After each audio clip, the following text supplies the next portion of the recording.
urwo runani rw'abagwizatunga canke n'abikorera utwabo nibwo rwari gusigaye rwonyene kubera hariho kw'isi yose barahagurukiye ivyerekeye gufungura neza no kugwiza ibyo gufungura neza kugira birinde ingwara zifatiye kudafungura neza.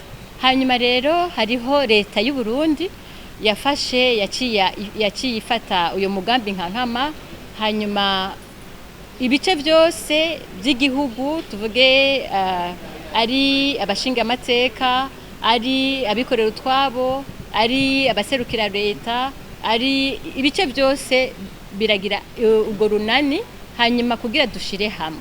Uno munsi rero twaramutse twebwe nk'abikorera ibyacu, twaramutse rero duja hamwe n'ama entreprise kugira dutore abazoduserukira, dutore n'ivyo tuzogenderako.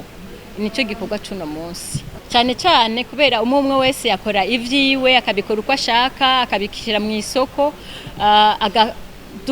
tugakurikiza gusa bamwe inyungu canke ugushaka gufasha. Mugabo ubunyi dukoreye hamwe tuzokora ibintu bitumbereye dukurikije ivyo na leta n'amapolitike ya leta yashinze, dukurikije kandi n'ivyo abanyagihugu bakeneye kugira bafungure neza. Urumva rero yuko izo nani zose zishigize hamwe tuzoca dufasha umunyagihugu muto kumenya ivyo afungura n'ingene bifungura n'ingene bitegura. Cyane muri twebwe harimwo n'abakora n'abarima ivyo dufungura, ivyo twita agri business, bakabirima, bakabigwiza, bakabitegura, bakabishira ku isoko.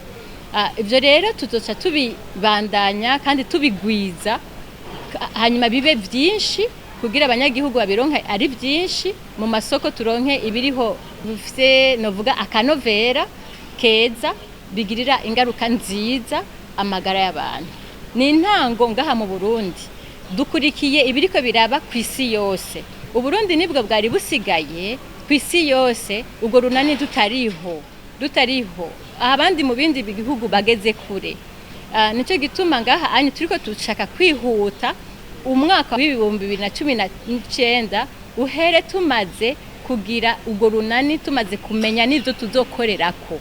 Ibyo rero Uburundi buzaba bugiye no mu bindi bihugu. Murazi yuko mu misiza tuzobisigura kandi dushigikiwe cyane inzego nkuru kugira tumenyeshe tushira habona n'ibyo tugiye gukorerako.